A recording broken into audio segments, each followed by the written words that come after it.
Why, hello everyone. Welcome. Nice and frigid out. I'm here with my nice warm cup of apple cider. Love it. Season. It's great. By that I mean the season of weather, climate. Still not used to drinking with fur up here. I'm making a mess. But anyway, the season is done. It's over. It was a good run. First off, congratulations to Seth, our league champion. That genuinely upsets me to say that. But hey, what can you do? I didn't do anything about it.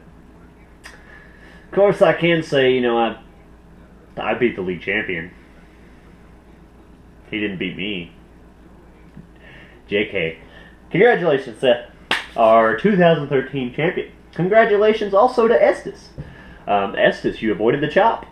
Nicely done for Matt. So close. So close. For Cliff, you weren't ever really close. I'm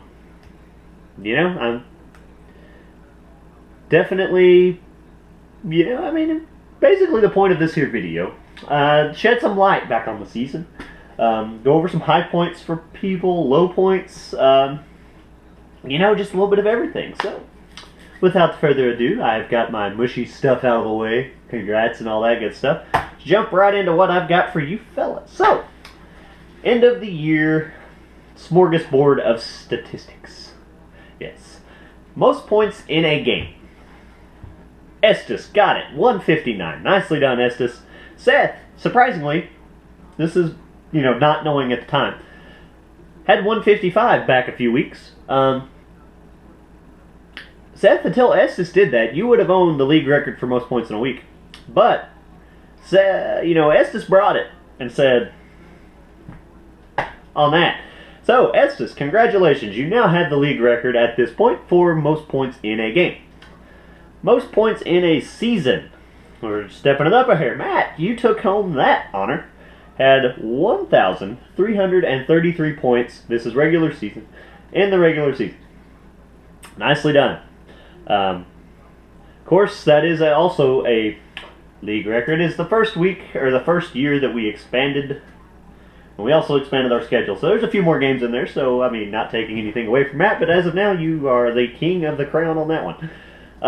Low game. The lowest points in a week. Cliff. We all know it. 47. Ew. Awful. Fewest points in a season. Also goes to Cliff. Those are both league records. Cliff had 920 this season. A little over 400 points of difference on there. No bueno, Cliff. I say 400 points of difference between Cliff's fewest, Matt's highest. So, good times there. Most points in a game by a player. Now, this is starting players. It does not count if you had somebody on your bench that went for 90. You had to play them. Peyton Manning took home that honor. Back in week 1, got Matt, 60. Also a league record. He beat Doug Martin's mark of 51 from last year, which was on my team. Worst defeat. Ooh, cringe just looking at this. Seth, you played Estes, and it wasn't pretty. 105 point shellacking. 155 to 50. Ooh. So that was, at the time, let's keep this in mind, it was the league record for high points in a game and the low points in a game, all in one. That was like the perfect storm of just beatdown. But neither stood, so all we're left with is the defeat. Best records, worst records. Best wasn't as good as the best last year. Worst wasn't as bad as the worst, same. So it's kind of evened everything out a little bit. Matt and Ashton shared the 8-4 record. Cliff and Estes shared the 3-9, low point. Estes, though, he come alive in the end of the year. His team started playing better. So Estes considered a moral victory. You started turning it around. Might have figured out some lineup stuff. Well, hopefully next year it doesn't take quite as long. So we'll see. Points against. The person who got the shaft on the scheduling. Mr. Joe. My apologies.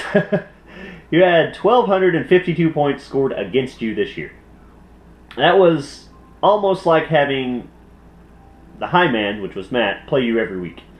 Not far from it. It's less than 100 points of difference. Spread over 12 weeks? Yeah, that's not much. That's like 8 points a game. Quick math in my head. Don't know if it's right or not. Double check me, somebody. Most transactions. This was kind of a fun one that, as far as signing waivers, trades, whoever acquired the most new players throughout the year. I broke my own record, believe it or not. Yes, me, that's, basically cycles through, my bottom 2 on the lineup every week. Now, in my defense, I calmed it down a little bit from last year. 2 extra weeks in the season, that'll do it. My record last year was 29, so I had 29 new acquisitions last year. This year I only got 31. I barely broke it, so I mean, it's about staying on par with the course. Seth, though, you were shortly behind me with 29, so nicely done, if you consider that an accomplishment. Now a little bit of playoff fact. Highest points in the game also goes to Estes, 159. Good times there. High point for a player. Now, you would think, being the playoffs, you got your studs. Shut up, phone. Wants me. Oh, yeah, who cares? So, you would think, like somebody, Manning maybe, or Calvin Johnson, or Reggie Bush, not so much. Adrian Peterson, something like that. Just some stud. It was actually on my team in the final week. Not that I set a lineup, so he was just on my starting lineup from the week before. Josh McCown. Yes, quarterback for the Bears. Got me 42.